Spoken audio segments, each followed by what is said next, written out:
Chapter 20. Africa and the Africans in the Age of the Atlantic Slave Trade. Sometimes a single extraordinary life can represent the forces and patterns of a whole historical era. Born in the early 19th century, Mahama Gardo Bakwakwa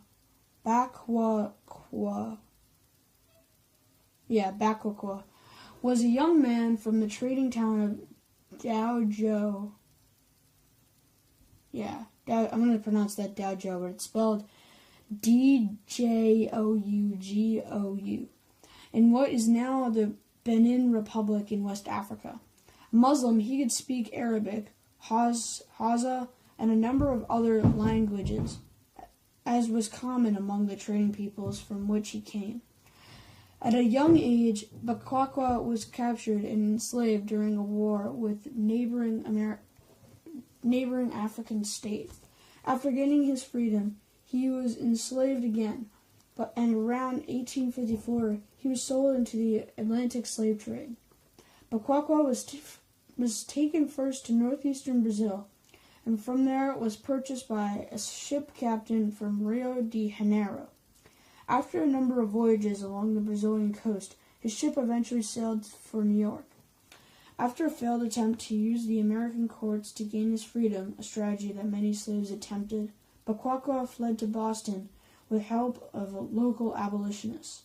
In that city, he was befriended by anti-slavery Baptist missionaries. With them, he sailed for Haiti. Eventually, he learned French and English and studied at a college in upstate New York in order to prepare for missionary work in his native Africa. His life was not easy. Eventually, because of racial incidents, he moved to Canada.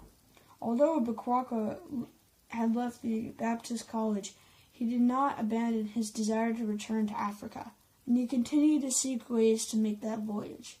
In 1854, in an attempt to get the money he needed to realize his dream, he published his autobiography, an interesting narrative, Biography of Mahama G. Bakwakwa. In it, he was able to provide his personal observations on his experiences. On the slave ship, he reported, "Oh, the loathsomeness and filth of that horrible place will never be erased from my memory. Nay, as long as my memory holds her seat in this distracted brain, I will remember that. My heart, even at this day, sickens at the thought of it. Let those humane individuals who are in favor of slavery only allow themselves to take the slave's position in the noisome hold of a slave ship, just for one trip from Africa to America, and without going into the horrors of slavery further than this. If they do not come out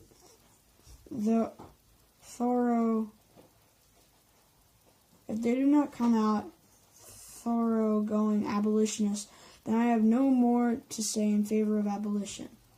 The only place worse than the hold of a slave ship," said Bakwakwa, "was the place to which slave owners could be condemned in the next life." Figure 20.1.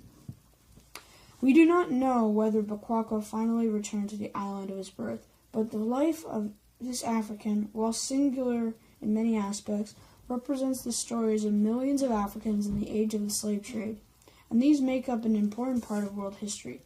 Sub-Saharan Africa, previously linked to the Muslim world in many ways, moved at its own pace, even as it was pulled in new directions during the early modern centuries.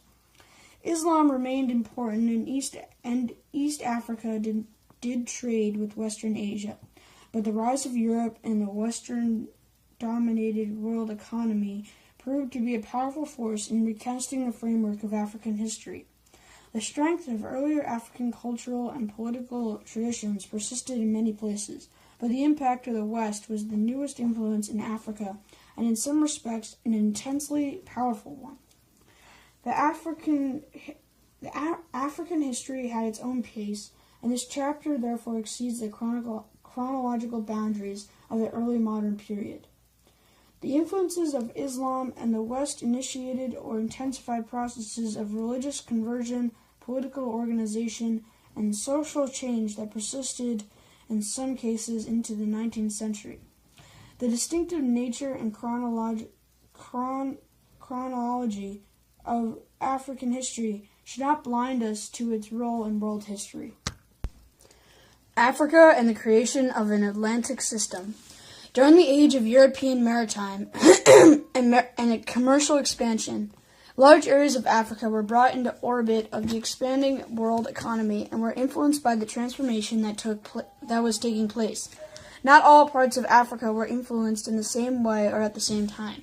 After 1450, the growing and often bitter contacts between Europeans and Africans, primarily through the slave trade, linked the destiny of Africa to the broader external trends of the emerging world economy.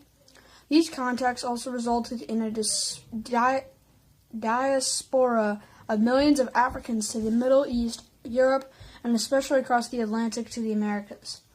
Not all European contact with Africa was centered on the slave trade, nor was the desire for slaves the only impulse behind the European explorations.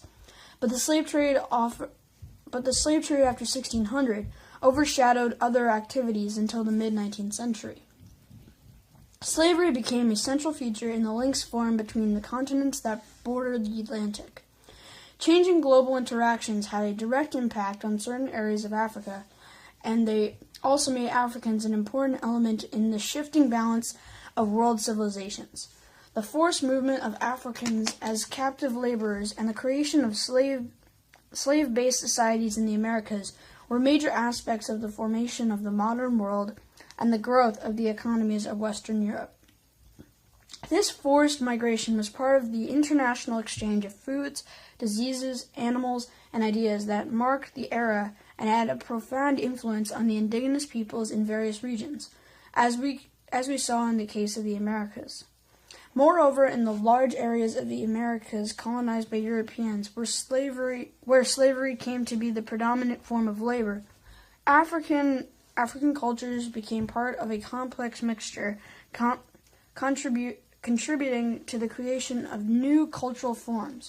Although much of the analysis in this chapter emphasizes the increasing linkage between Africa and the wider world, it should be made clear at the outset that many fundamental processes of African development continued throughout this period.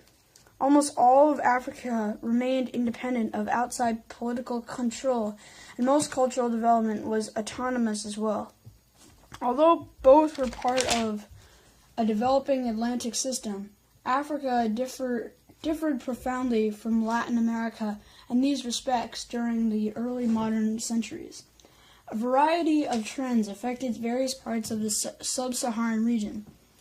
Islam consolidated its position in East Africa and the Sudan, and in Ethiopia, the Christian kingdom of the highlands continued to hold off its Muslim rivals. In many places in Africa, as in Europe, independent states continued to form and expand, perhaps as a result of a population expansion that followed the spread of iron tools and improved agriculture. Kingdoms spread to new areas. Scholars disagreed on the extent to which these long-term developments were affected by Europeans and the rise of the Atlantic slave trade. Some argue that the enlarged political scale, the growth of large kingdoms through much of the subcontinent, was the dominant theme of the period and that slavery was one of its byproducts. Others see European demand as a major impulse in political expansion. In this chapter, we emphasize the impact on slavery and the slave trade because our focus in a world history is not simply the geographic region of Africa, but on the Africans who, like Bakwawa and so many others, were swept into expanding international economy. It is important to remember that before 1800, at least twice as many Africans crossed the Atlantic than did Europeans, and so they were fundamentally to creation of the Atlantic system. The Atlantic slave trade. Portuguese ships pushed down the West African coast and finally reached the Cape of Good Hope in 1487, map 20.1. Along the coast, the Portuguese established factories, forts, and trading posts with resident merchants. The most important of these outposts was Elmina, 1482, in the heart of the gold-producing region of the Forest Zone. These forts allowed the Portuguese to exercise some control with few personnel. Although the early voyagers carried out some raids, once their cannon range was exceeded, the Portuguese simply were not powerful enough to enforce their will on the larger West African states. I was reading the next line by accident. Therefore, most forts were established with the consent of local rulers who benefited from access to European commodities and sometimes from the military support of the Portuguese provided in wars.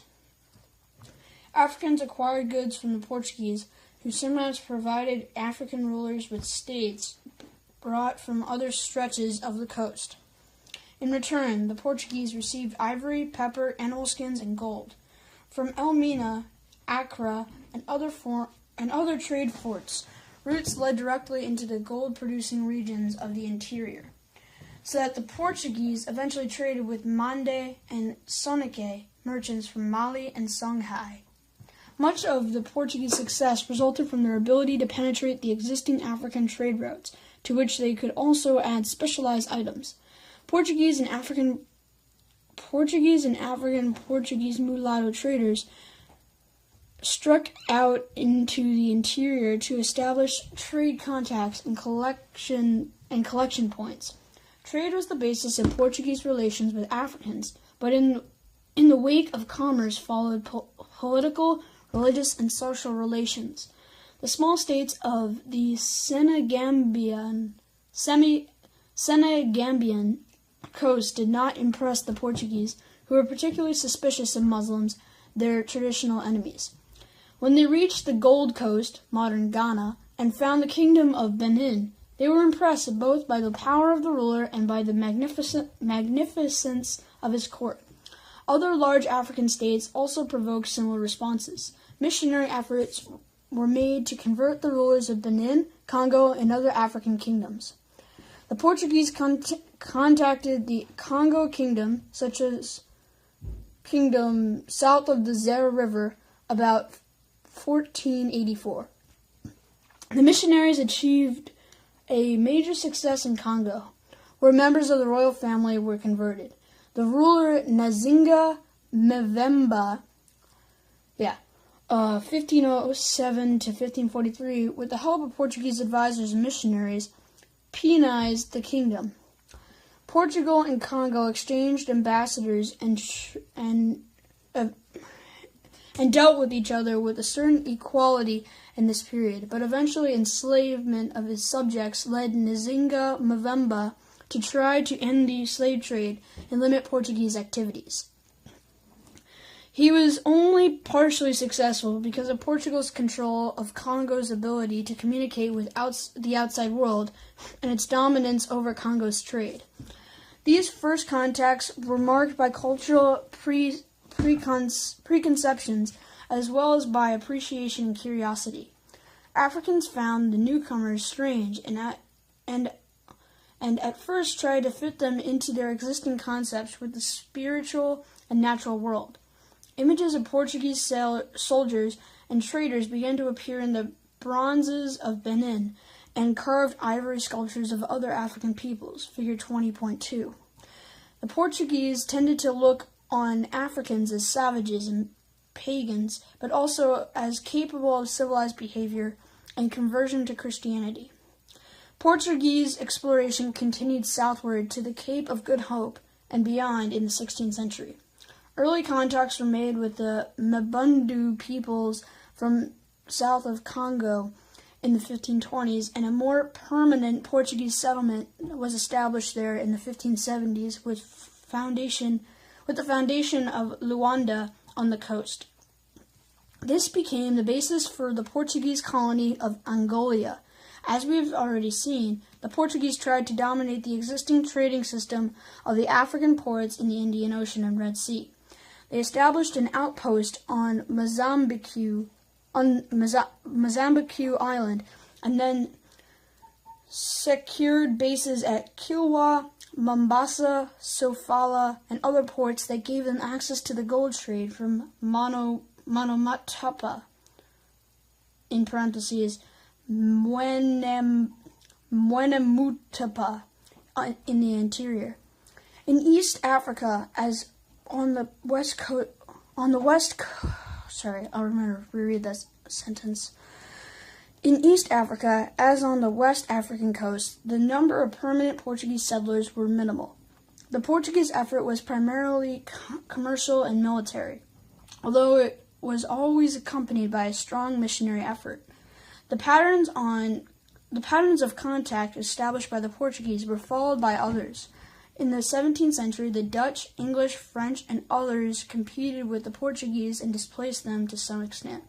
But the system of fortified trading stations, the combination of force and diplomacy, alliances with local rulers, and the predominance of commercial relations continued as the principal pattern of European contact with Africa. Although for a long time Portugal's major interest was in gold, pepper, and other products, a central element in this pattern was the slave trade. Slavery was an institution that had been extensive in the Roman Empire but had greatly declined in most of Europe during the Middle Ages, when it was replaced by serfdom in the Mediterranean and Iberia. However, where there was an active military frontier between Christians and Muslims, it had remained important. Moreover, the trans-Saharan slave trade had brought small numbers of black Africans into the Mediterranean throughout the period. The Portuguese voyages now opened a direct channel to sub-Saharan Africa. The first slaves brought directly to Portugal from Africa arrived in 1441, and after that date, slaves became a common trade item. The Portuguese and later on Europeans raided for slaves along the coast, but the numbers acquired in this way were small. After initial raids, Europeans found that trade was much more secure and more profitable way to get these human cargoes. For example, the Portuguese sent about 50 slaves per year to Portugal before 1450. When raiding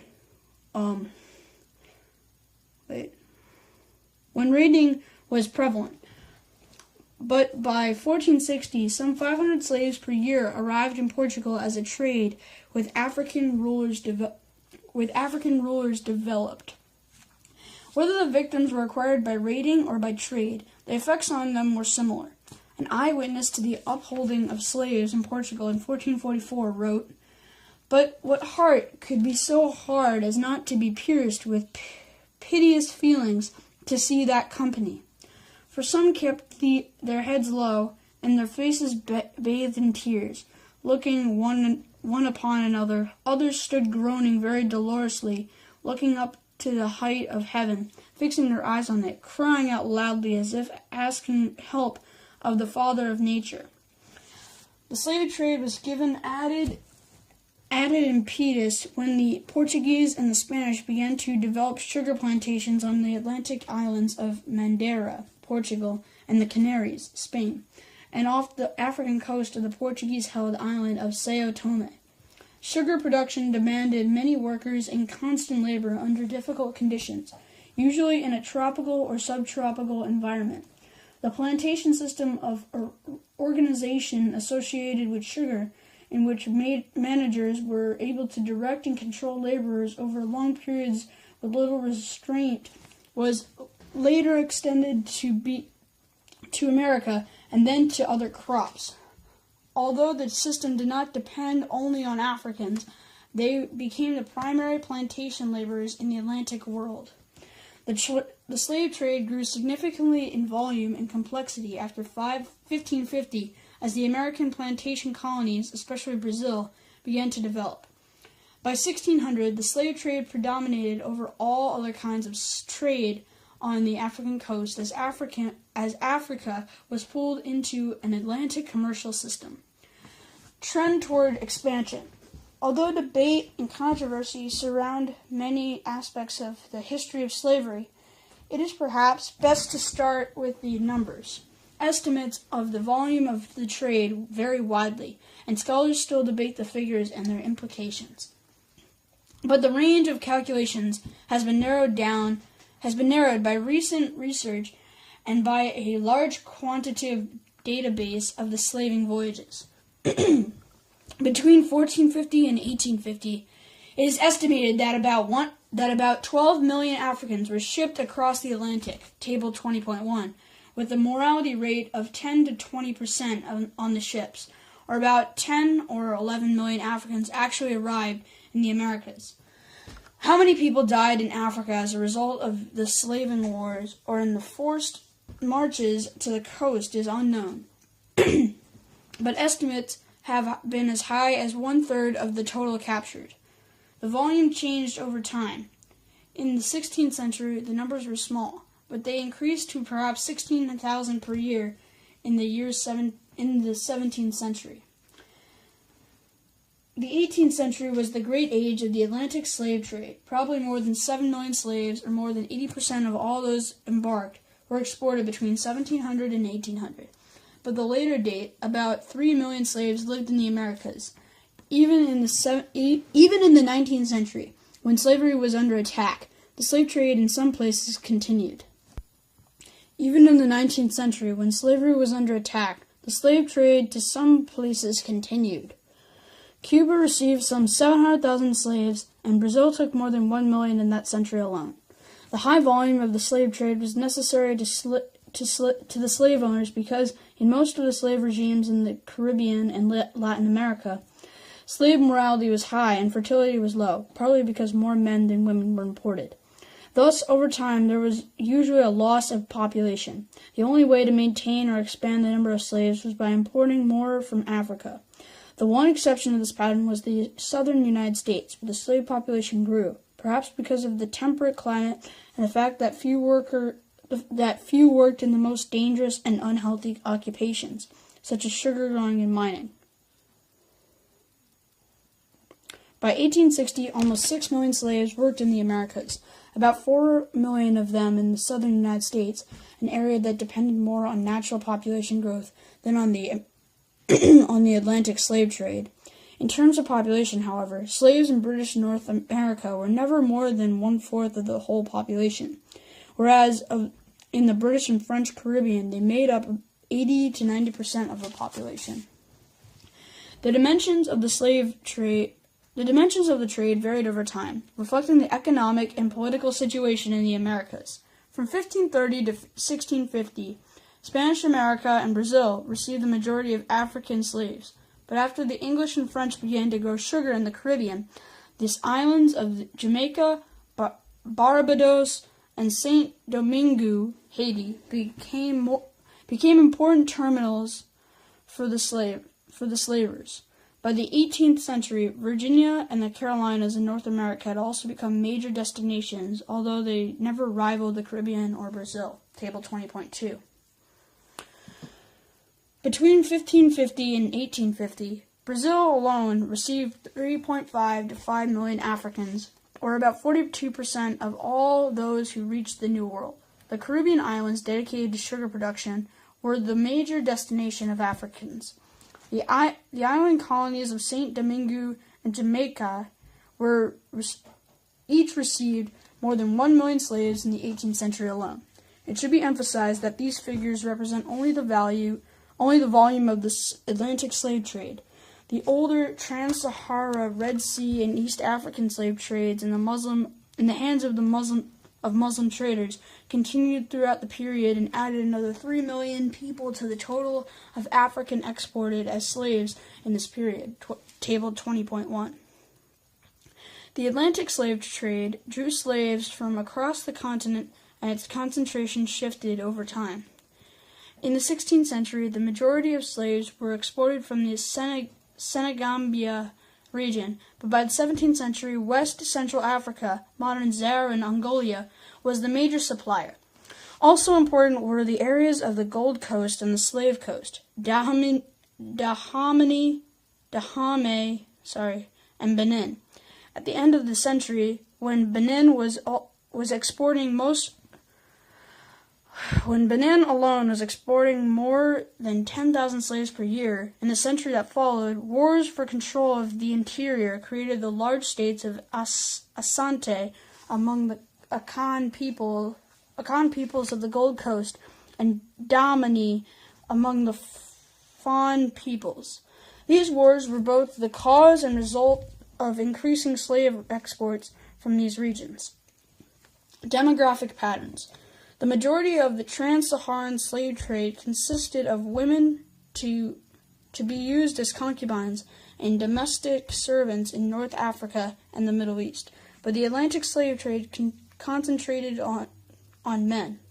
To some extent, this was because planters and mine owners in the Americas were seeking workers for heavy labor and were not eager to risk buying children because of the high levels of morality.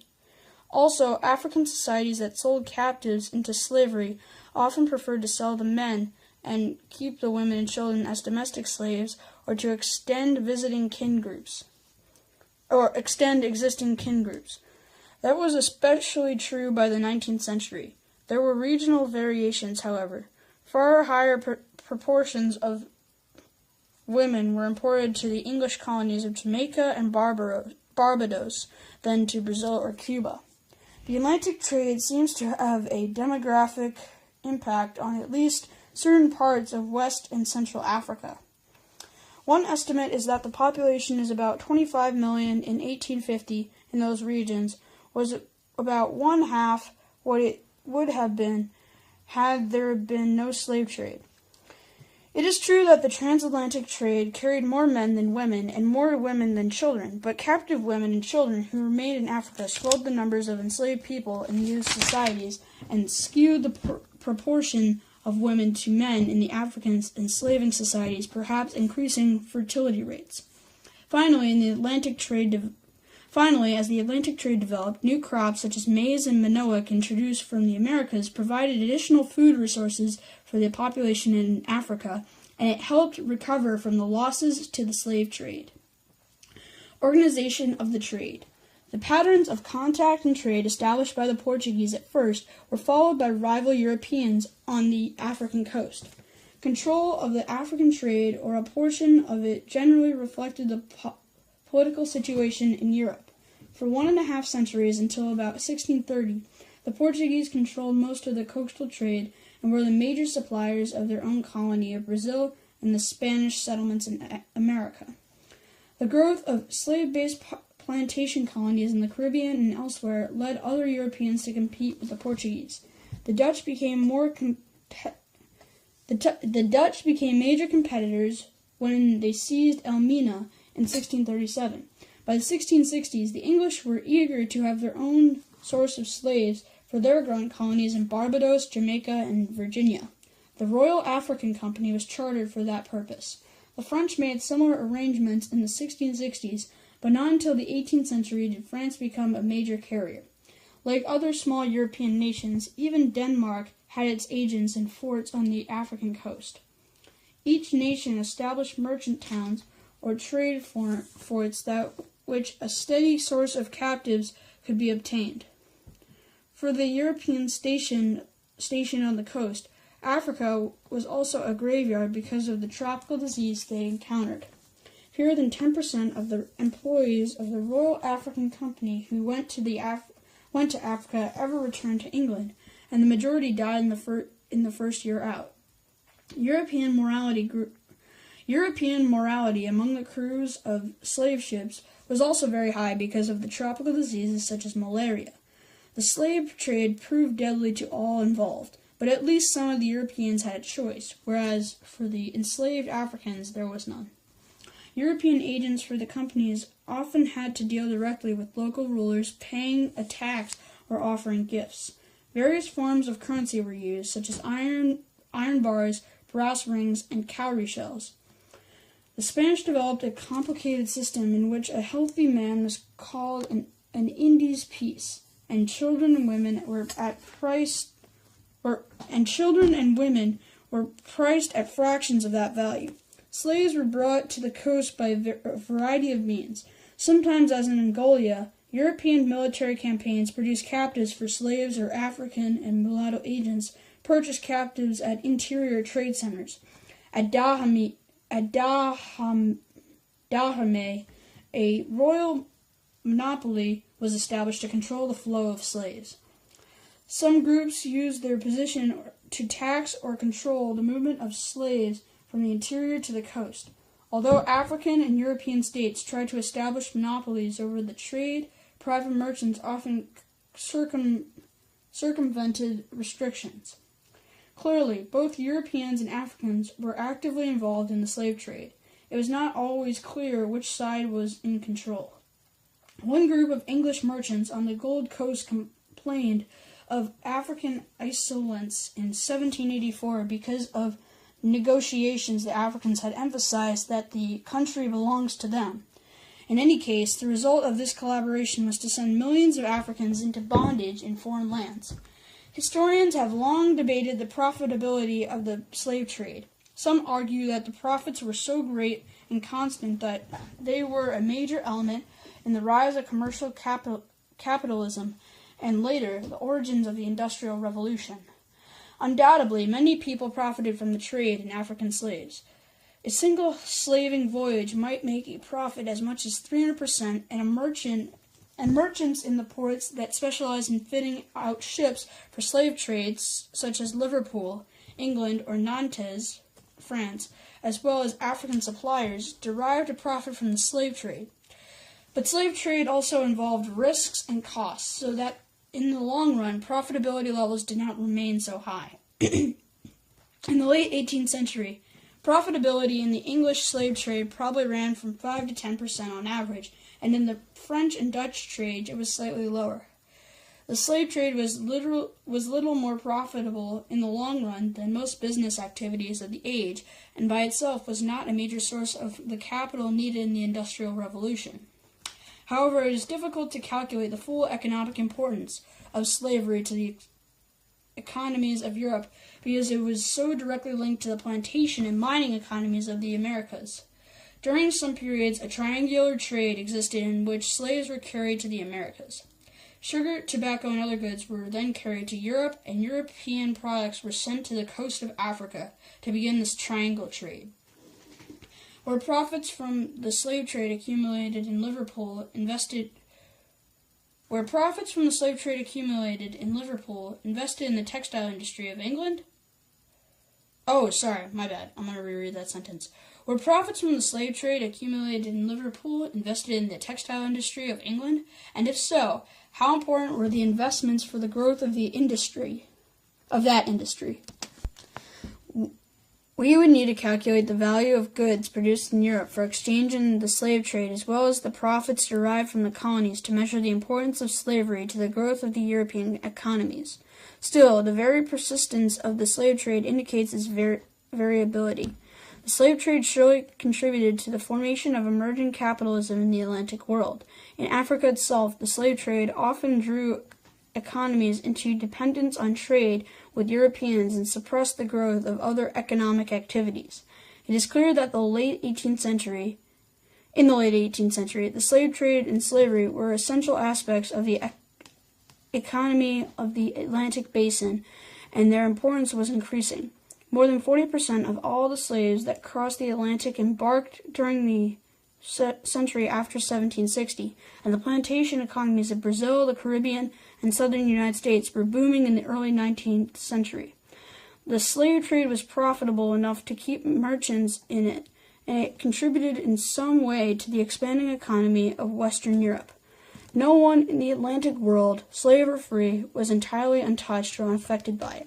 It was also the major way in which Africa was linked to the increasingly integrated economy of the world.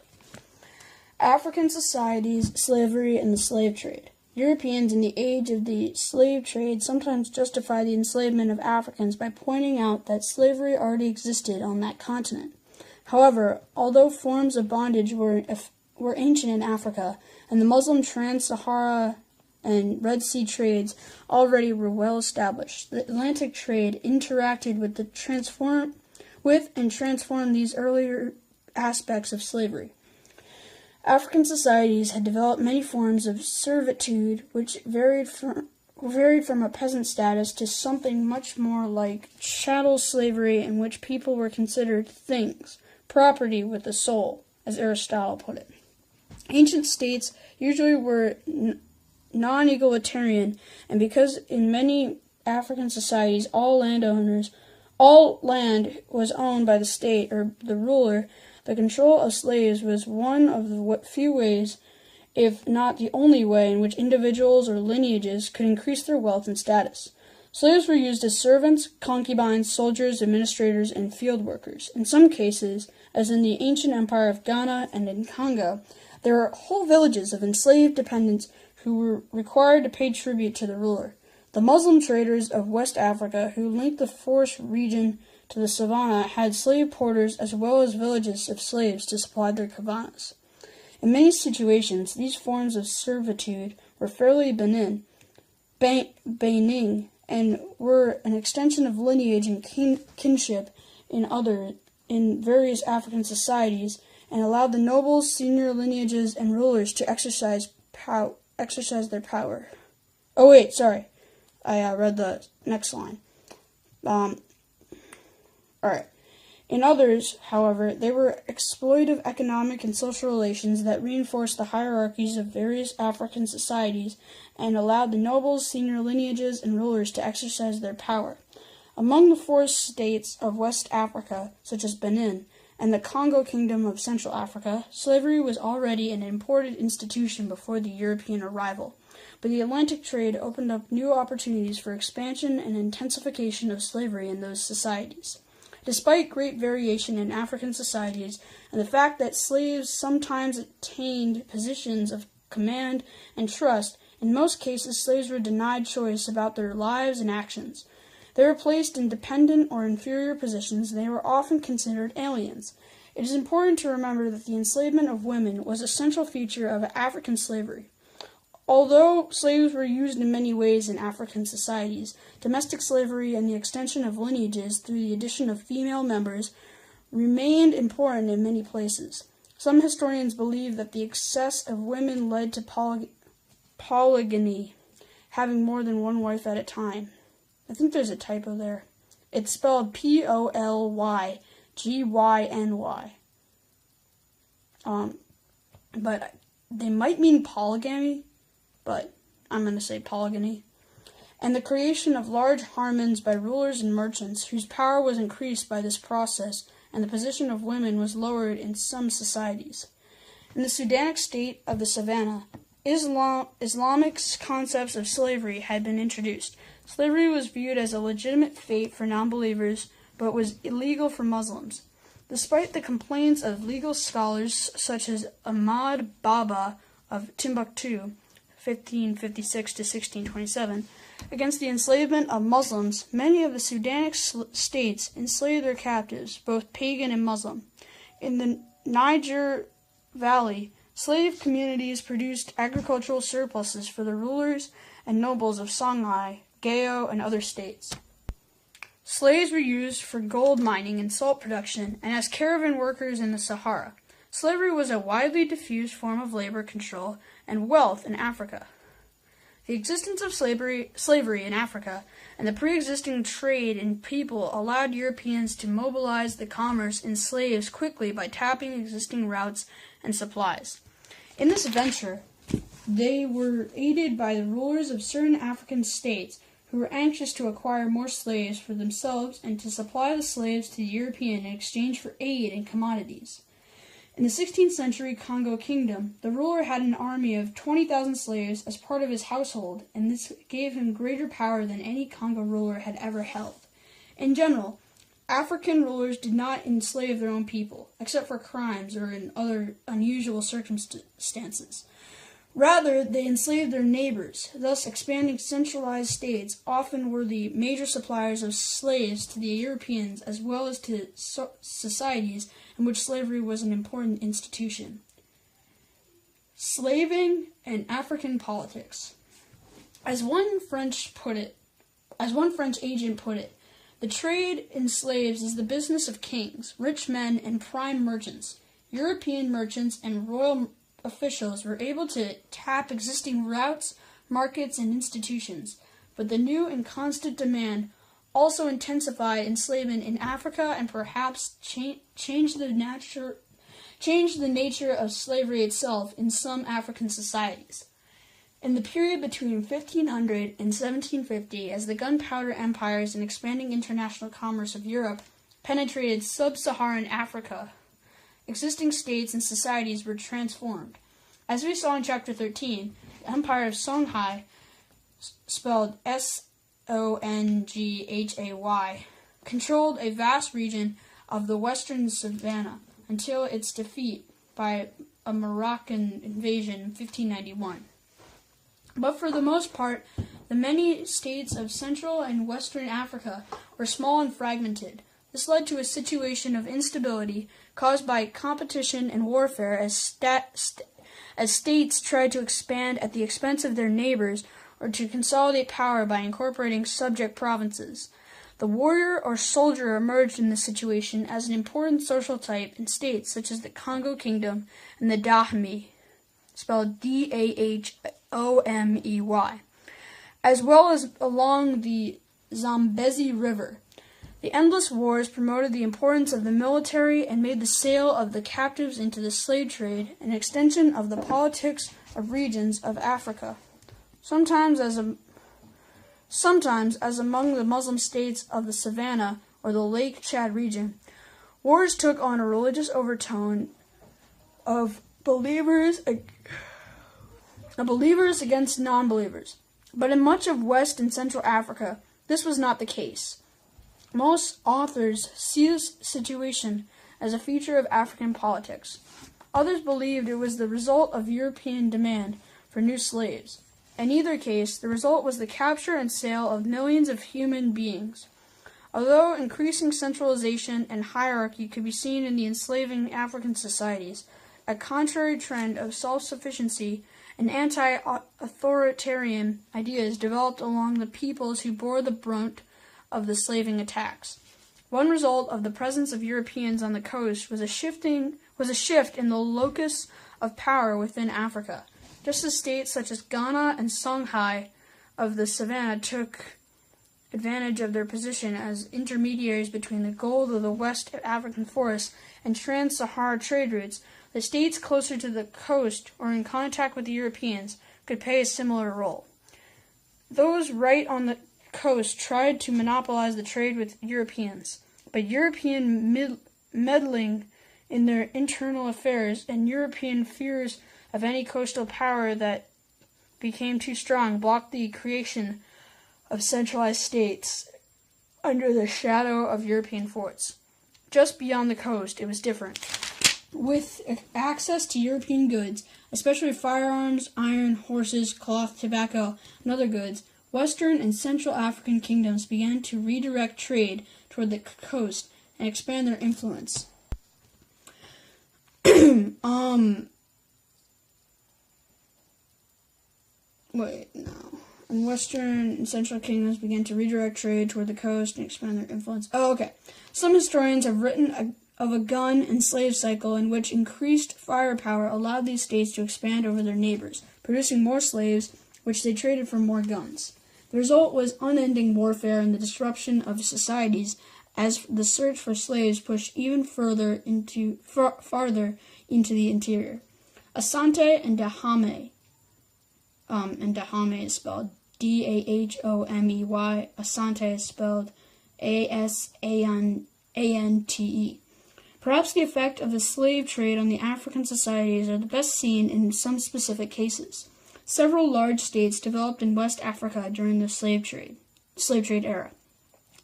Each represented a response to the realities of the European presence and the process of state formation long underway in Africa. Rulers in these states grew in power and often surrounded themselves with ritual authority and luxurious court life as a way of reinforcing the position that their armies had won. Figures 20.3 and 20.4. In the area called the Gold Coast by the Europeans, the Empire of Asante, I've been saying Asante, it's Ashanti, rose to prominence in the period of the slave trade. The Ashanti were members of the Akan people, the major group of modern Ghana, who had settled in and around Kumasai, a region of gold and kola nut production that lay between the coast and the Hausa and Mande trading centers to the north. There were at least 20 small states based on the matrilineal clans that were common to all the Akan peoples, but those of the Oyoko clan predominated. Their cooperation and their access to firearms after 1650 initiated a period of centralization and expansion. Under the vigorous Osei Tutu, 1717, the title Ashantihina was created to designate the supreme civil and religious leader. His golden stool became the symbol of an Ashanti union that was created by linking the many Akan clans under the authority of the Ashanti Hina, but recognizing the autonomy of subordinate areas. In all, Ashanti Council advised the ruler, and an ideology of unity was used to overcome the traditional clan divisions. With this new structure and a series of military reforms, conquest of the area began. By 1700, the Dutch on the coast realized that a new power had emerged, and they began to deal directly with it. With control of the gold-producing zones and a constant supply of prisoners to be sold as slaves for more firearms, Ashanti maintained its power until the 1820s as the dominant state of the Gold Coast. Although gold continued to be a major item of export, by the end of the 17th century, slaves made up almost two-thirds of Ashanti's trade. Farther to the east, in the area of Bight of Benin, between the Volta and Benin rivers on what the empires called the Slave Coast, several large states developed. The Kingdom of Benin was at the height of its power when the Europeans arrived. It traced its origins to the city of Ife, spelled I-F-E. Well, I'll just say Ife. Ife and the Yoruba peoples that were its neighbors. But it had become a separate and independent kingdom with its own well-developed political and artistic traditions, especially in the casting of bronze. As early as 1516, the ruler, or Oba, limited the slave trade from Benin, and for a long time most trade with Europeans was controlled directly by the king and was in pepper, textiles, and ivory rather than slaves. Eventually, European pressure and the goals of the Benin nobility combined to generate a significant slave trade in the 18th century. But Benin never made the slave trade its primary source of revenue or state policy. The kingdom of Dahomey, which developed among the Fon, or Aja peoples, had a different response to the European presence. It began to emerge as a power in the 17th century, but its center at Abomey, about 70 miles from the coast. Its kings ruled with the advice of powerful councils, but the 1720s access to firearms allowed the rulers to create an autocratic and sometimes brutal political regime based on the slave trade. In the 1720s, under King Agaja, 1708 to 1740, the kingdom of Dahomey moved toward the coast, seizing in 1727 the port town of Wida, which had attracted many European traders.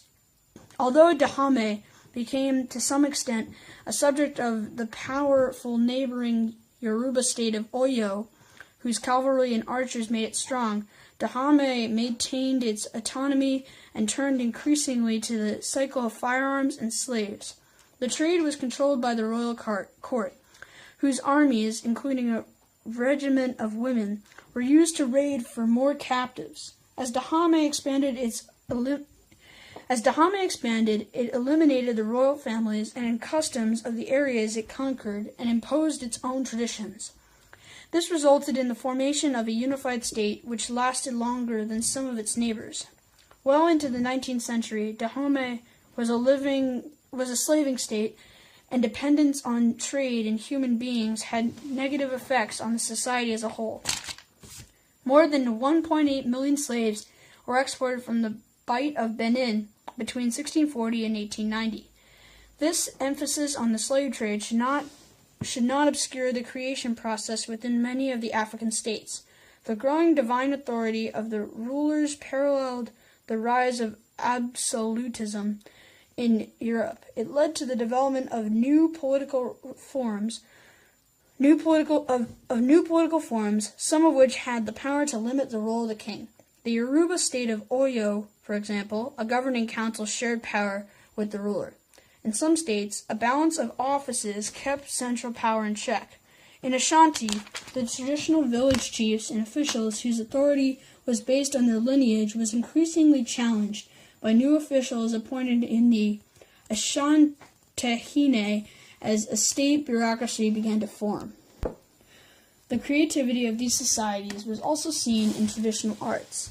In many places, crafts such as bronze casting, wood carving, and weaving flourished.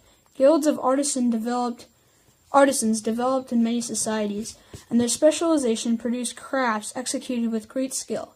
In Benin and the Yoruba states, for example, remarkable and lifelike sculptures in wood and ivory continued to be produced. Often, however, the best artisan labor for the royal court, producing objects designed to honor the ruling family and reinforce the civil and religious authority of the king. This was true in architecture, weaving, and civil and religious authority of the... Oh, wait. Never mind.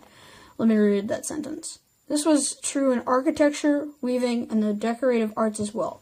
Much of this artistic production had also a religious function or contained religious symbolism. African artists made the spiritual world visually apparent. Europeans came to appreciate African arts and skills. In the 16th century, the Portuguese began to employ African artists from Benin, Sierra Leone, and Congo to work local ivory into ladles, salt cellars, containers, and other decorative objects that combined African and European motifs in beautifully carved designs, figure 20.5. Although works were commissioned by Europeans and sometimes including European religious and political symbols, African artists found a way to incorporate traditional symbols and themes from motherhood to royal power. Many of these objects ended up in the collections of nobles and kings throughout Renaissance Europe. They demonstrated the growing contact between Africa and the wider world. East Africa and the Sudan. West Africa obviously was the region most directly influenced by the transatlantic slave trade. But there and elsewhere in Africa, long-term patterns of society and economy continued and intersected with the new external influences. On the east coast of Africa, the Swahili trading cities continued their commerce in the Indian Ocean, adjusting to the military presence of the Portuguese and the Ottoman Turks. Trading to the interior continued to bring ivory, gold, and a steady supply of slaves. Many of these slaves were destined for the harems and households of Arabia and the Middle East, but a small number were carried away by the Europeans for their plantation colonies. The Portuguese and Indo-Portuguese settlers along the Zambezi River in Mozambique used slave soldiers to increase their territories, and certain groups in interior East Africa specialized in supplying ivory and slaves to the East African coast. Europeans did establish some plantation-style colonies on islands such as Mauritius in the Indian Ocean, and these depended on the East African slave trade. On Zanzibar and other offshore islands, and later on the coast itself, Swahili, Indian, and Arabian merchants followed the European model and set up clove-producing plantations using African slave laborers. Some of the plantations were large, and by the 1860s, Zanzibar had a slave population of about 100,000. The Sultan of Zanzibar alone owned more than 4,000 slaves in 1870. Slavery became a prominent feature of the East African coast, and the slave trade from the interior of those plantations into the traditional slave markets of the Red Sea continued until the end of the 19th century. Much less is known about the interior of East Africa.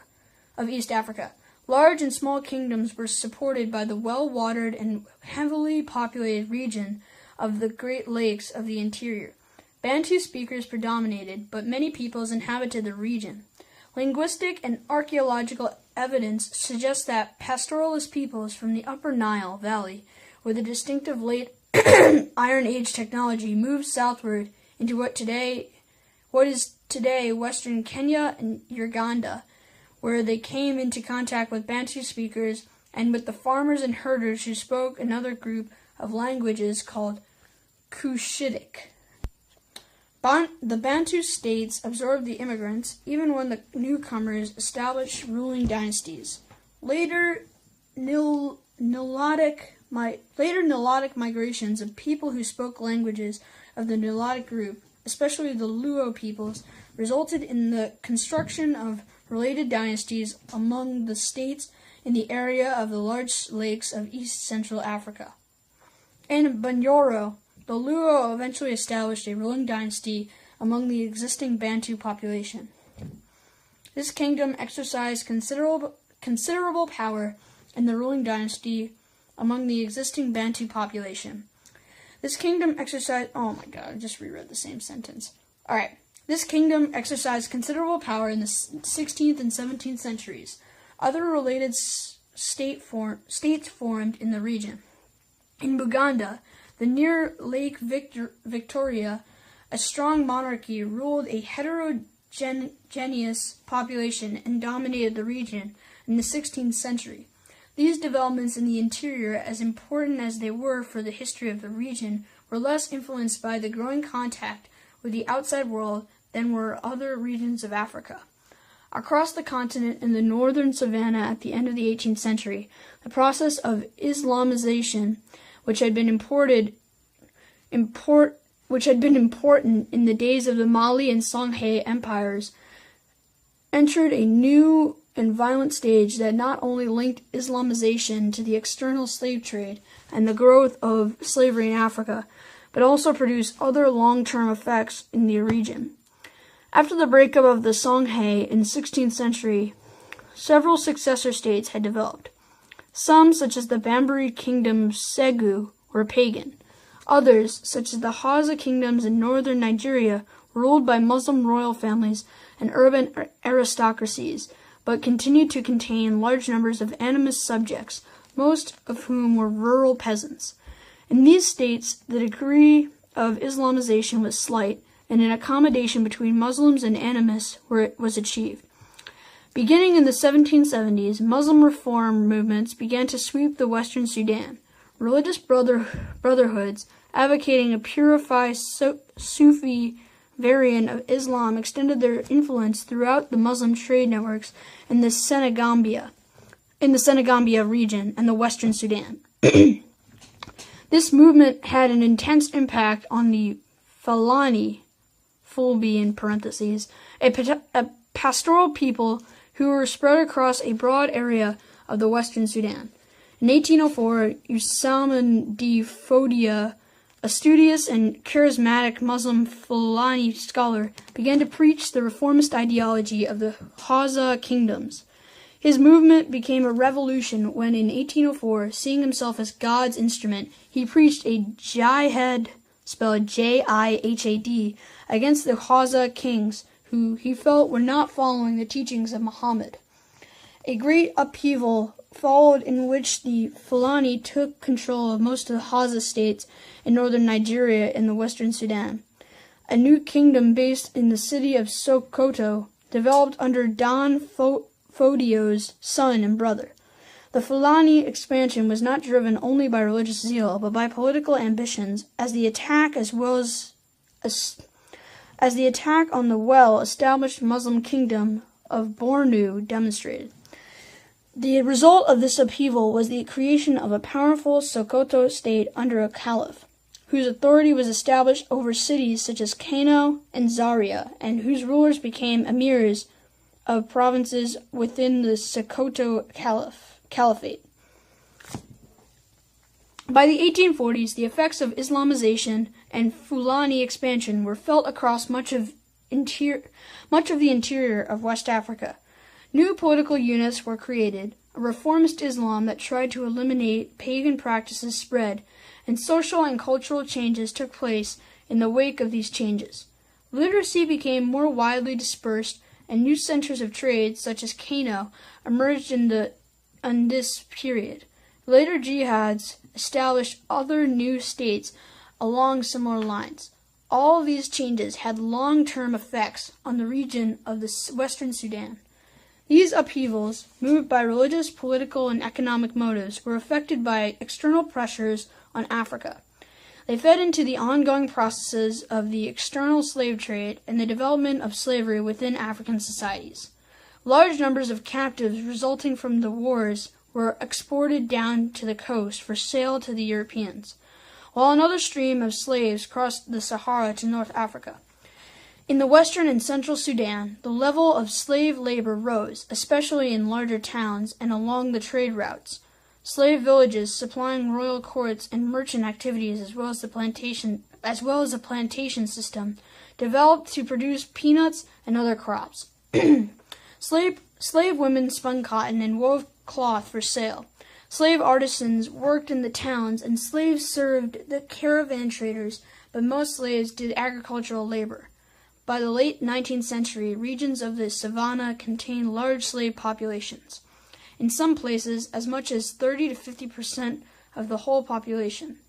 From the Senegambia region to Fouta Djallon, across the Niger and Senegal basins, and to the east of Lake Chad, slavery became a central feature of the Sudanic states and remained so through the 19th century.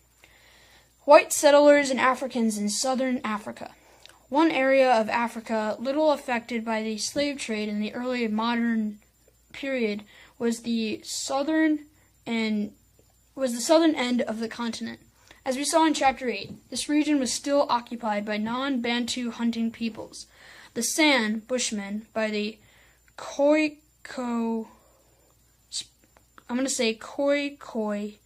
spelled Khoi, in parentheses, Hottentots, who lived by hunting and sheep herding, and, after contact with the Bantu, by cattle herding peoples. Peoples practicing farming and using iron tools were living south of the Limpopo River by the 3rd century CE. Probably Bantu speakers, they spread southward and established their villages and cattle herds in the fertile lands along the eastern coast, where rainfall was favorable to their agriculture and pastoral way of life. The drier western regions toward the Kalahari, spelled Kalahari, desert, were left to the Khoi. Oh, by the way, it's spelled Khoi, because there's a pronunciation right here. The Khoi and San. Mixed farming and pastoralism spread throughout the region in a complex process that involved migration, peaceful contacts, and warfare. By the 16th century, Bantu-speaking peoples occupied much of the eastern regions of southern Africa. They practiced agriculture and herding, worked iron and copper into tools, weapons, and adornments, and traded with their neighbors. They spoke related languages such as Tswana, spelled Tswana, and Sotho, spelled Sotho, as well as the Nguni,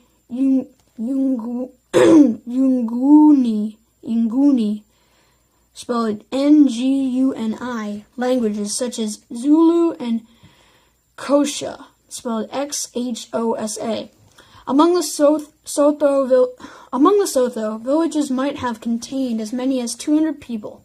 The Nguni lived in hamlets made up of a few extended families.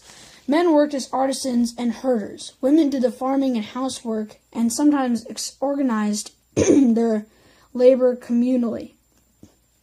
Politically, chiefdoms of various sizes, many of them small, but a few with as many as 50,000 inhabitants, characterized the southern Bantu peoples.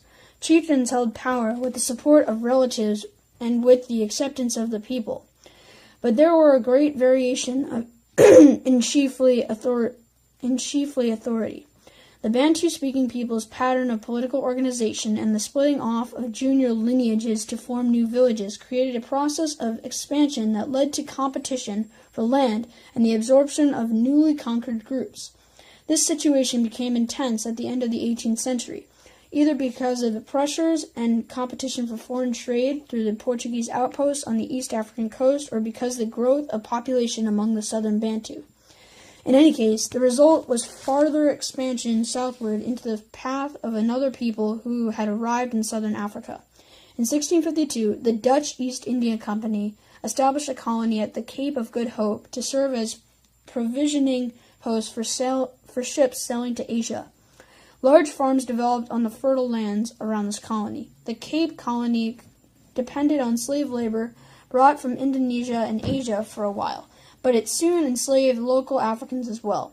Expansion of the colony and its labor needs led to a series of wars with the San and Khoikhoi populations, who were pushed further to the north and west. By the 1760s, the Dutch, or Boer farmers, had crossed the Orange River in search of new lands. They saw the fertile plains and hills as theirs, and they saw the Africans as intruders and a possible source of labor. Competition and warfare resulted, but by 1800 the Cape Colony had about 17,000 settlers, or Afrikaners, as they came to be called, 26,000 slaves, and 14,000 Khoikhoi. As the Boers were pushing northward, the southern Bantu were extending their movement to the south. Matters were also complicated by European events that Great Britain seized the Cape Colony in 1795 and then took it under formal British control in 1815. While the British government helped the settlers to clear out Africans from potential farming lands, government attempts to limit the Boer settlements and their use of African labor were unsuccessful.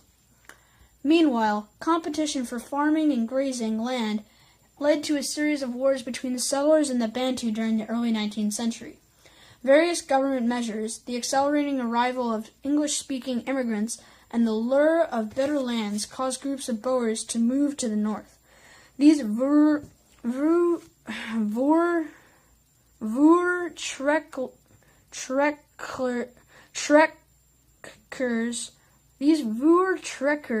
spelled Voortrekkers, moved into lands occupied by the southern Nguni, eventually creating a number of autonomous Boer states. After 1834, when Britain abolished slavery and imposed restrictions on landholding, groups of Boers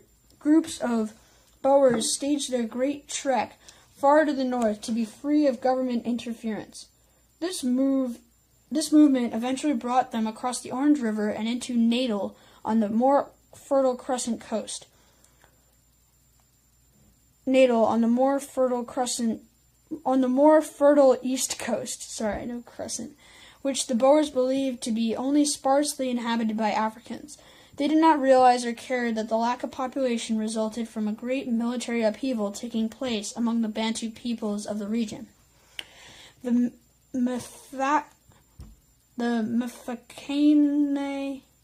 Mfecane and the Zulu rise to power.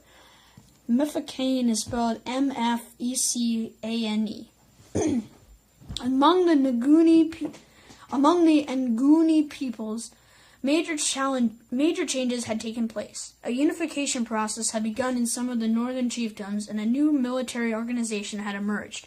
In 1818, leadership fell to Shaka, a brilliant military tactician who reformed the loose forces into regiments organized by lineage and age. Iron discipline and new tactics were introduced, including the use of short stabbing spear to be used at close range. The army was made a permanent institution, and the regiments were housed together in separate villages. The fighting men were allowed to marry only after they had completed their service. Shaka's own Zulu chiefdom became the center of this new military and political organization, which began to absorb or destroy its neighbors. Figure 20.6. Shaka demonstrated talent as a politician, destroying the ruling families of the groups she incorporated into the growing Zulu state. He ruled with an iron... Have I been saying she this entire time? Yeah, I think it's a he. He ruled with an iron hand, destroying his enemies, acquiring their cattle, and crushing any opposition. His policies brought power to the Zulu, but his erratic and cruel behavior also earned him enemies among his own people. Although he was assassinated in 1828, Shaka's reforms remained in place, and his successor built on the structure he had created. Zulu power was still growing in the 1840s, and the Zulu remained the most impressive military force in Black Africa until the end of the century.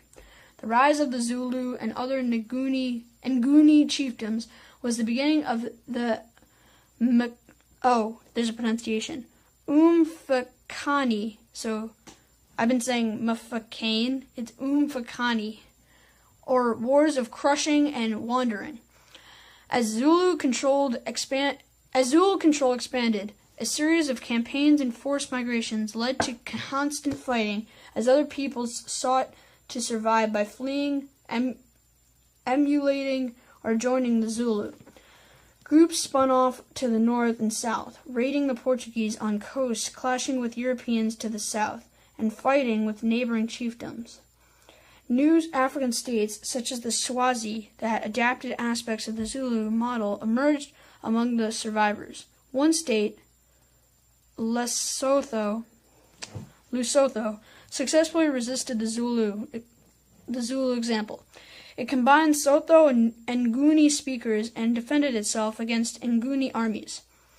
It eventually developed as a kingdom far less committed to military organization, one in which the people had a strong influence on their leaders. The whole of the southern continent, from the Cape Colony to Lake Malawi, spelled Malawi, had been thrown into turmoil by raiding parties, remnants, and refugees. Superior firepower allowed the Boers to continue to hold their lands, but it was not until the Zulu Wars of the 1870s that Zulu power was crushed by Great Britain, and even then only at great cost. During that process, the basic patterns of conflict between Africans and Europeans in the largest settler economy on the continent were created. These patterns included competition between settlers and Africans for land, the expanding influence of European government control, and the desire of Europeans to use Africans as laborers. The African diaspora. The slave trade was the means by which the history of the Americas and Africa became linked, and a principal way in which African societies were drawn into the world economy. The import into Africa of European firearms, Indian textiles, Indonesian cowrie shells, and American tobacco, in turn for African ivory, gold, and especially slaves, demonstrated Africa's integration into mercantile structure of the world. Africans involved in this trade learned to deal effectively with this situation. Prices of slaves rose steadily in the 18th century, and the terms of trade increasingly favored the African dealers. In many African ports, such as Whydah, spelled Whydah, Porto Novo, and Luanda, Africa, or Afro-European communities developed that specialized in the slave trade and used this position to advantage. Slave lives. For slaves themselves, slavery meant the destruction of their villages or their capture in war, separation from friends and family, and then the forced march to an interior trading town or to the slave pens at the coast. Conditions were deadly. Perhaps as many as one-third of the captives died along the way or in the slave pens. Eventually, the slaves were loaded onto the ships. Cargo sizes varied and could go as high as 700 slaves crowded into the dank, unsanitary conditions of the slave ships, but most cargoes were smaller. Overcrowding was less of a factor in morality than the length of the voyage or the point of origin in Africa. The Bights of Benin and Biafra, spelled Biafra, were particularly dangerous. The average mortality rate for slaves varied over time, but it ran at about 18% or so until the 18th century when it declined somewhat. Still, losses could be catastrophic on individual ships, as on a Dutch ship in 1737, where 700 of the 716 slaves died on the voyage. The Middle Passage, or slave voyage to the Americas, were traumatic. Taken from their homes, branded, confined, and shackled, the Africans faced only the dangers of poor hygiene, dysentery, disease, and bad treatment, but also fear of being beaten or worse by the Europeans. Their situation sometimes led to suicide or resistance and mutiny on the ships. However traumatic, the Middle Passage certainly did not strip Africans of their culture, and they arrived in the Americas retaining their languages, beliefs, artistic traditions, and memories of their past. Africans in the Americas. The slaves carried across the Atlantic were brought mainly to the plantations and mines of the Americas. Landed estates using large amounts of labor, often coerced, spelled Coerced, became characteristic of American agriculture, at first in sugar production and later for rice, cotton, and tobacco. The plantation system already used for producing sugar on the Atlantic islands of Spain and Portugal was transferred to the New World. After attempts to use Native American laborers in places such as Brazil and Hispaniola, Africans were brought in. West Africans, coming from societies in which herding, metallurgy, spelled Metallurgy, and intense agriculture were widely practiced, were sought by Europeans for specialized tasks of making sugar. In the English colonies of Barbados and Virginia, indentured servants from England eventually were replaced by enslaved Africans when new crops, such as sugar, were introduced or when indentured servants became less available. In any case, the plantation system of farming, with a dependent or enslaved workforce, characterized the production of many tropical and semi-tropical crops in demand in Europe, and thus the plantation became the locus of African and American life. But slaves did many other things as well, from mining to urban occupations as artists, street vendors, and household servants. In short, there was almost no occupation that slaves did not perform, although most were agricultural laborers, figure 20.7. American slave societies. Each American slave-based society reflected the variations of its European origin and its component African cultures, but there were certain similarities and common features. Each recognized distinctions between African-born saltwater slaves, who were almost invariably black by European standards, and their American-born descendants, the Creole slaves. Creole spelled Creole slaves, some of whom were mulattoes as a result of the sexual exploitation of slave women or other forms of miscegenation, spelled Miscegenation. In all American slave societies, a hierarchy of status evolved in which free whites were at the top, slaves were at the bottom, and free people of color had an intermediate position. In this sense, color and race played a role in American slavery. It played a role in American slavery it had not played in Africa. Among the slaves, slaveholders also created a hierarchy based on origin and color. Creole and especially mulatto slaves were given more opportunities to acquire skilled jobs or to work as house servants rather than in the fields or mines. They were also more likely to win their freedom by manumission, the voluntary freeing of slaves. The hierarchy was a creation of the slaveholders and did not necessarily reflect perceptions among the slaves. There is evidence that important African nobles or religious leaders who for one reason or another were sold into slavery continue to exercise authority within the slave community. Still, the distinctions between Creole and African slaves tend to divide the community as the distinctions between different African groups whose members maintain their ties and affiliations in America. Many of the slave rebellions in the Caribbean and Brazil were organized along African ethnic and political lines. In Jamaica, there were several Akan-led rebellions in the 18th century, and the largest escaped slave community in 17th century Brazil apparently was organized and led by Angolians. Although economic factors imposed similarities, the slave-based societies also varied in their composition. In early 17th century Lima, Peru, and the capital of Spain's colony in South America, blacks outnumbered Europeans. In the 18th century, on the Caribbean islands where the indigenous population had died out or had been exterminated and few Europeans settled, Africans and their descendants formed the vast majority. In Jamaica and Saint Domingue,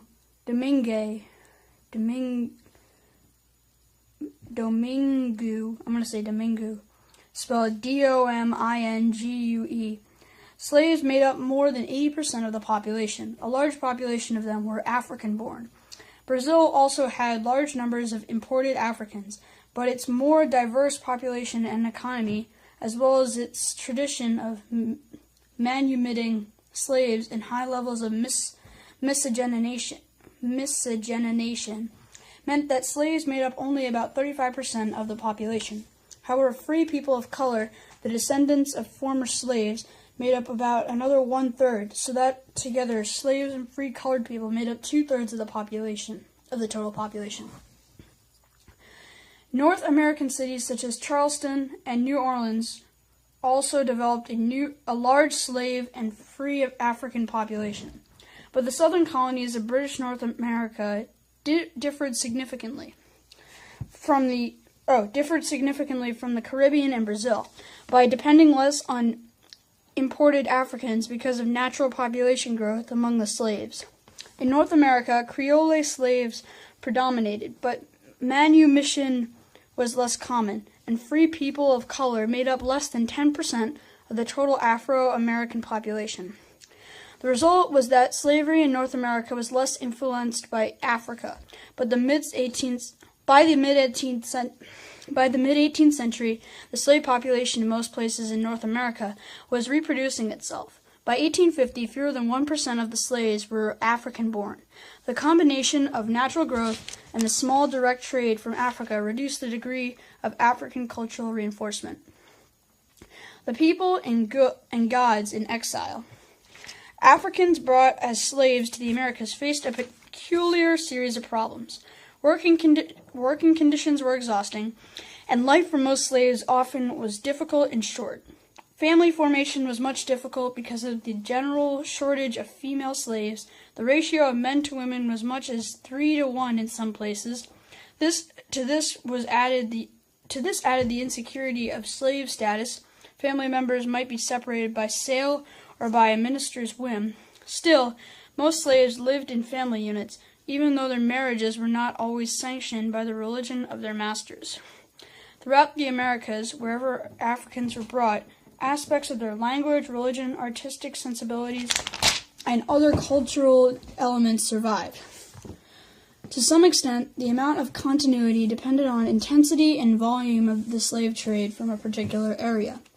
Some slaveholders tried to mix up the slaves on their plantations so that strong African identities would be lost, but colonial dependence on slavers who consistently dealt with the same region tended to undercut such policies. In the Americas, African slaves had to adapt and to incorporate other African people's ideas and customs into their own lives. Moreover, the ways and customs of the masters were also imposed.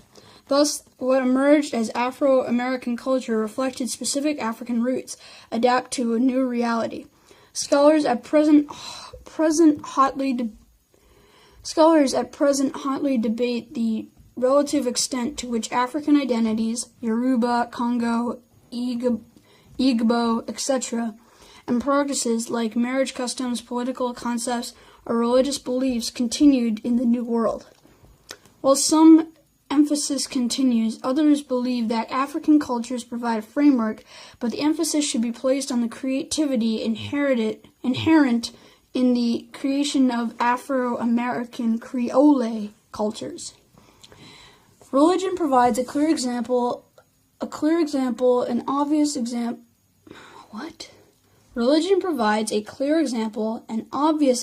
of continuity and adaptation. I think that's supposed to be and, not an. Slaves were converted to Catholicism by the Spaniards and the Portuguese, sometimes in Africa itself, and they showed fervent devotion as members of black Catholic brotherhoods, some of which were organized by African origins. In North America and the British Caribbean, they joined Protestant denominations. Still, African religious ideas and practices did not die out. In the English islands, Obeah, spelled O-B-E-A-H, was the name given to the African religious practices, and the men and women knowledgeable in them were held in high regard within the community. In Brazilian Candomblé, Yoruba, in parentheses, and Haitian Vodun, Aja, in parentheses, spelled A-J-A, fully developed versions of African religions flourished and continue today. Despite attempts by national governments or state churches to suppress them. The reality of the Middle Passage meant that religious ideas were easier to transfer than institutional aspects of religion. Without religious specialists or priestly classes, aspects of African religions were changed by contact with other African peoples as well as with colonial society. In many cases, slaves held their new faith in Christianity and their African beliefs at the same time, and tried to fuse the two together. For Muslim Africans, this was more difficult. In 1835, in Bahia, the largest slave rebellion in Brazil was organized by Muslim Yoruba and Hausa slaves and directed against the whites and against non-believers. Resistance and rebellion were other aspects of African American history. Recalcitrance, spelled Recalcitrance, running away, and direct confrontation were present wherever slaves were held. As early as 1508, African runaways disrupted communications on Hispaniola, and in 1527, a plot to rebel was uncovered in Mexico City. Throughout the Americas, communities of runaway slaves formed. In Jamaica, Colombia, Venezuela, Haiti, and Brazil, runaway communities were persistent and sometimes large. In Brazil, during the 18th century, Palmares, an enormous runaway slave kingdom with 5 main villages and a population of perhaps 8,000 to 10,000 people, resisted Portuguese and Dutch attempts to destroy it for a century. In Jamaica, the runaway Maroons were able to gain some independence and a recognition of their freedom. So-called ethnic slave rebellions, organized by a particular African group, were common in the Caribbean and Brazil in the 18th century.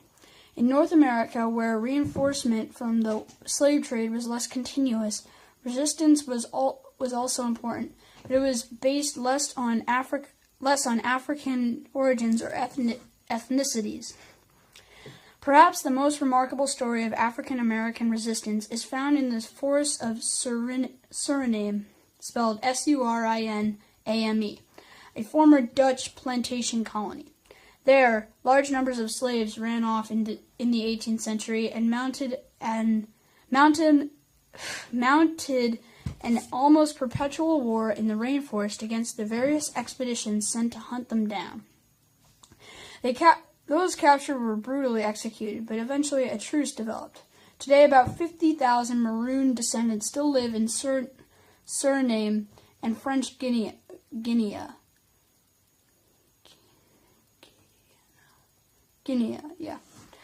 The surname Maroons maintain many aspects of their West African background in terms of language, kinship relations, and religious beliefs, but these were fused with new forms drawn from European and African Indian contacts. From this fusion, the Maroons created a truly Afro-American culture, figure 20.8. The end of the slave trade and the abolition of slavery. The end of the Atlantic slave trade and the abolition of slavery in the Atlantic world resulted from economic, political, and religious changes in Europe and its overseas American colonies and former colonies. These changes which were manifestations of Enlightenment, the Age of Revolution, Christian revivalism, and perhaps the Industrial Revolution, were external to Africa, but once again they determined the pace and nature of change within Africa. Like much else about the history of slaves, there is disagreement about the end of the slave trade. It is true that some African societies began to export other commodities, such as peanuts, cotton, and palm oil, which made their independence on the slave trade less important, but the supply of slaves to European merchants was not greatly affected by this development. In general, the British plantation economies were booming in the period from 1790 to 1830, and plantations in Cuba, Brazil, and the southern United States flourished in the decades that followed. Thus, it is difficult to find a direct and simple link between economic self-interest and the movement to suppress the slave trade. Opponents of slavery and brutality of the trade had appeared in the mid-18th century in relation to new intellectual movements in the West. Philosopher Jean-Jacques Rousseau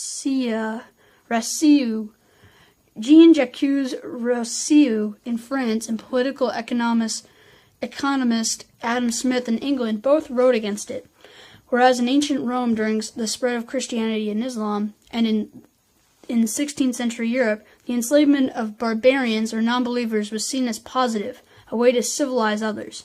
Slavery during the European Enlightenment and Bourgeois, spelled Bourgeois, revolution came to be seen as backward and immoral. The slave trade was particularly criticized. It was the symbol of slavery's inhumanity and cruelty. England, as the major maritime power of the period, was the key to the end of the slave trade. Under the leadership of religious humanitarians such as John Wesley and William Wilberforce, an abolitionist movement gained strength against the merchants and the West Indies interests. After such parliamentary debate, the British slave trade was abolished in 1807. Having set out this course, Britain tried to impose abolition of the slave trade on other countries throughout the Atlantic. Spain and Portugal were pressured to gradually suppress the trade, and the British Navy was used to enforce these agreements by capturing illegal slave ships. By the 19th century, the moral and intellectual justifications that had supported the age of the slave trade had worn thin, and movement to abolish slavery was growing in the Atlantic world. In this process, the writings of ex-slaves like Bar Kwakwa or Equiano also contributed to the change of opinion, as did the resistance of slaves to their capacity, like the shipboard revolt on the Amistad in 1839, a case heard by the Supreme Court of the United States that focused attention on the inherent legal contradictions of slavery. The full end of slavery in the Americas did not occur until 1888, when it was abolished in Brazil. Global connections. Africa and the African diaspora in world context. Africa was drawn into the world economy in the era of the slave trade, at first slowly, but with increasing intensity after 1750. Its incorporation produced different effects on African societies, reinforcing authority in some places, creating new states in others, and sometimes provoking social, religious, and political reactions. Although many aspects of African life followed traditional patterns, contact with the world economy forced many African societies to adjust in ways that often placed them at a disadvantage and facilitated Europe's colonization of Africa in the 19th century. Well into the 20th century, a forced labor continued in Africa under European direction. The legacy of the slave trade era proved slow to die. Part of that legacy was the movement of millions of Africans far from their continent, taken against their will, and their descendants drew on the cultures and practices of Africa as they coped with slavery. Eventually, they created vibrant new cultural forms, which along with their labor and skills contributed to the growth of new societies. Africans were pulled into the developing Atlantic system of exchange of people, commodities, disease, plants, animals, and ideas. They and their African American descendants moved between the continents not only as slaves, but also as ambassadors, soldiers, missionaries, merchants, and mariners. Integral elements in a developing world economy. That's it for Chapter 20.